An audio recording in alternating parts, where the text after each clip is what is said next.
this is Misha, and in this video I will show you a game played by Mikhail Tal against Theodor Zaydes. This game was played in 1952, and at the time, Tal was only 16 years old. Tal had the white pieces and started with d4, c6, c4, d5. Here we have the Slav on the board. Knight to f3, knight to f6, knight to c3, d takes on c4, e4. This is the Geller gambit, and here are some of the most common moves.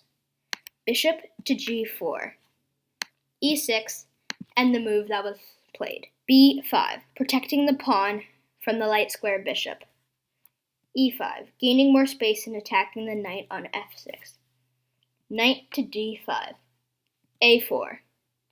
Zaydes is not going to take the a4 pawn, for if he does, then the rook recaptures and the c4 pawn is under attack by the bishop and the rook. Knight takes on c3, exchanging the knight. B takes on c3, recapturing. a6, bishop to e2, bishop to b7. Black's plan here is to develop the queen side, open the diagonal, and move the knight to d7. Knight to g5. And White's plan is to pressure the e6 square with the e5 pawn and the knight, soon to be aided with the bishop, going to g4. h6, trying to scare off the knight, but the knight can just get a different angle. Knight to e4, e6, stopping the e pawn from moving forward. Bishop to a3, getting the bishop from potentially engaging in the game by trading off. Bishop takes on a3, rook takes on a3, both players castle kingside. Knight to d7, f4, trying to open the f file for the rook. Queen to e7, attacking the rook and connecting the black rooks. Here are a selection of moves. Knight to d6, and if the rook moves, attacking the bishop. Rook to a2, and if the bishop moves, then the rook doubling up on the f file. And the move that was played, rook to a1. The strongest move was knight to d6, knight to b6, queen to d2, knight takes on a4, f5, wanting to exchange and have the rook out, e takes on f5. Please pause and find the best move for white. This is also the critical position. Knight to f6, check, instead of immediately taking with the rook. King to h8. If g would have taken the knight, then the queen would take on h6, exposing the king. King to h8.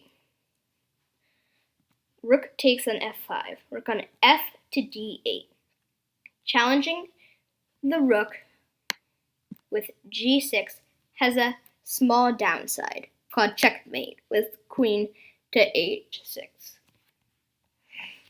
Rook on a to f1, doubling up on the f file, so that if the knight goes to h5, then the rook can take on f7, attacking the queen and x-raying the bishop, at the same time attacking g7. Bishop to c8, making the rook move, though the other rook is still on the file. Rook to h5, queen to f8.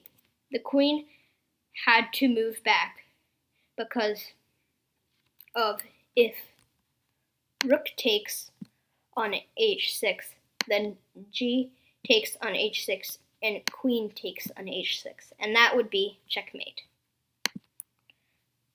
So, queen to f8,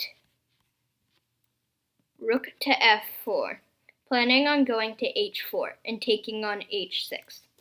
Knight takes on c3, a move of desperation. Rook on f to h4, doubling the rooks on the h-file. Knight takes on e2. King to f2, ignoring. g5, not helping for black, because rook takes on h6, queen takes on h6, rook takes on h6, check, king to g7, queen to g5, check, king to f8, and rook to h8. And Zayd's resigned. Next he has to move his king to e7, and then the knight going to d5, and that is a check, attacking the rook and winning it next move. And we can stop here. And if we go back to move 16, and we can see where the critical mistake of black was played. Knight to b6. This is the key mistake, where he is leaving f6 not sufficiently defended. Thanks for watching. If you like this video, make sure to hit that thumbs up and subscribe, and stay tuned for more chess.